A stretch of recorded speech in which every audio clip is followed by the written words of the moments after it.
Möhtərəm Cənab Prezident tərəfindən Milli Məclisə daxil olmuş maliyyə icarəsi haqqında qanun layihəsi birinci oxunuş üçün təqdim olunur. Layihə İqtisadi Siyasət Komitəsində geniş müzakirə olunmuş və plenar iclasa tövsiyə edilmişdir.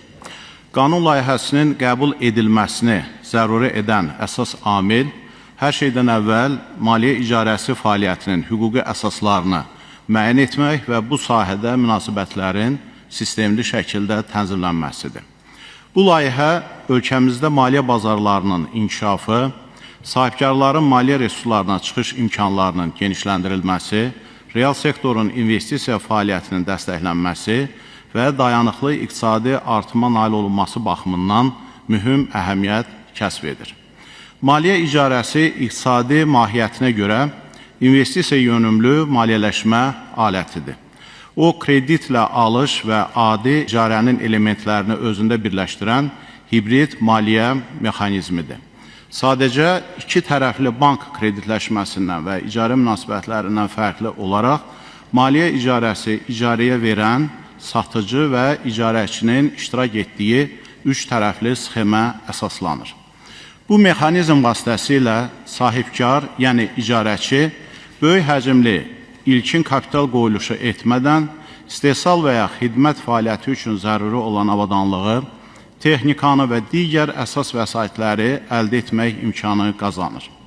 Beləliklə, maliyyə icarəsi klassik bank kreditinə alternativ maliyyələşmə mexanizmi olmaqla sahibkarların investisiya imkanlarını genişləndirir. Maliyyə icarəsi verən tərəf, yəni maliyyə lizinqi şirkəti, əmlakı satıcıdan alaraq sahibkara istifadəyə verir və sahibkar həmin əmlakın dəyərini müəyyən müddət ərzində hissə-hissə icarə verənə ödəyir.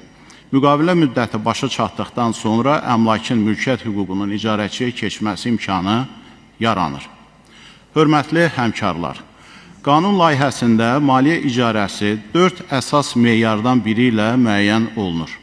Bu meyarların mahiyyəti ondan ibarətdir ki, əgər müqavilənin sonunda əmlak icarəçiyə keçirsə, icarə müddəti aktivin istismar müddətinin 75%-dən çoxunu əhatə edirsə, müqavilə üzrə ödənişlər aktivin dəyərinin 90%-dən çox hissəsini təşkil edirsə, müqavilə sonunda aktivin dəyəri ilkin qiymətin 20%-dən azı səviyyəsində qalırsa, bu artıq adi icarə deyil, maliyyə icarəsi sayılır.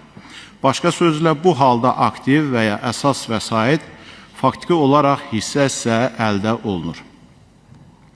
Maliyyə icarəsinin iqtisadi əhəmiyyəti bir neçə istiqamətdə özünü göstərir. İlk növbədə bu mexanizm sahibkarların maliyyə resurslarına çıxış imkanlarını asanlaşdırır. Xüsusilə də maliyyə tutumlu avadanlıqların alınması üçün zəruri vəsaitləri cəlb etməkdə çətinlik çəkən kiçik və orta biznes subyektləri üçün investisiya imkanları yaranır. Çünki bu halda böyük məbləğdə ilkin kapital qoyuluşu tələb olunmur. İkinci mühüm məqam real sektorun modernləşdirilməsidir. Maliyyə icarəsi vasitəsilə müəssisələr yeni texnologiyalar əldə edir, istehsal vasitələrini yeniləyir və bu yolla rəqabət qabiliyyətini artırır.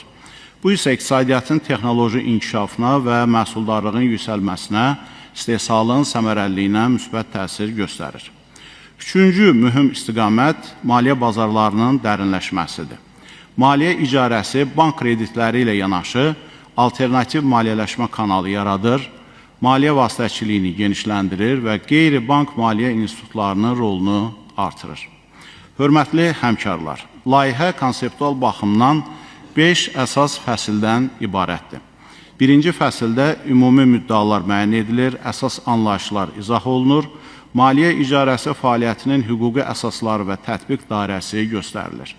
Burada maliyyə icarəsinin subyektləri, icarəyə verən, icarəçi və satıcı müəyyən olunur, maliyyə icarəsinin obyekti kimi sahibkarlıq fəaliyyətində istifadə olunan əsas vəsaitlər nəzərdə tutulur. İkinci fəsildə maliyyə icarəsi müqaviləsi üzrə münasibətlər, ödəniş mexanizmi, tərəflərin hüquq və vəzifələri, subicarə imkanları və müqavilənin vaxtından əvvəl ləğvi halları müəyyən edilir. Üçüncü fəsildə maliyyə icarəsi subyektlərinin əmlak hüquqlarının qorunması, risklərin bölüşdürülməsi və sığorta mexanizmləri nəzərdə tutulur. Bu yanaşma maliyyə bazarında etibarlılığı və hüquqi sabitliyi gücləndirir. 4-cü fəsil maliyyə icarəsi fəaliyyəti üzrə tənzimləmə və nəzarət məsələlərinə həsr olunur. Maliyyə icarəsi ilə məşğul olan şirkətlər maliyyə bazarının subyektləri hesab edildiyinə görə onlar bu bazarın regulatoru olan Mərkəzi Bankın tənzimləmə və nəzarət dairəsinə daxil edilir. 5-ci fəsil qanunvericiliyin pozulmasına görə məsuliyyəti və keçid müddalarını əks etdirir. Qanunun dərc olunduğu gündən 6 ay sonra qüvvəyə minməsi nəzərdə tutulur. Eyni zamanda bu qanun qüvvəyə mindiyi tarixdən 9 ay müddətində ölkə ərazisində lizinq fəaliyyətini həyata keçirən şəxslər öz fəaliyyətini bu qanunun tələblərinə uyğunlaşdırmalı və reyestrə daxil edilmək üçün Mərkəzi Banka müraciət etməlidirlər. Bu, lizinq şirkətlərinə yeni qanuna uyğunlaşmaq üçün üst-üstə 15 aylıq müddətin verilməsi deməkdir. Hörmətli xanım sədr, hörmətli həmkarlar, təqdim olunan növbəti qanun layihəsi bir sıra qanunlara dəyişikliyi nəzərdə tutmaqla Maliyyə İcarəsi İnstitutunun hüquqi sistemə tam və sistemli şəkildə inteqrasiyasını təmin etmək məqsədi daşıyır. Başqa sözlə, bu layihə az öncə təqdim etdiyimiz maliyyə icarəsi haqqında qanun layihəsinin qəbul edildikdən sonra tətbiqi üçün zəruri olan uyğunlaşdırıcı dəyişiklikləri özündə birləşdirir. Maliyyə icarəsi münasibətləri hüquqi və iqtisadi baxımdan kompleks xarakteri daşıyır. Bu münasibətlər yalnız icarə münasibətləri ilə məhdudlaşmır, eyni zamanda alqı-satqı, maliyyələşmə, təminat, sığorta, vergi və mühasibat şotu elementlərini də özündə birləşdirir. Bu baxımdan maliyyə icarəsi mexanizmi iqtisadiyyatın müxtəlif sahələri ilə qarşılıqlı əlaqədə fəaliyyət göstərir. Məhz bu səbəbdən təqdim olunan qanun layihəsində müvafiq qanunvericilik aktlarına uyğunlaşdırıcı dəyişikliklərin edilməsi nəzərdə tutulur. Bu dəyişikliklər ilk növbədə terminoloji vahidliyin təmin olunmasına xidmət edir.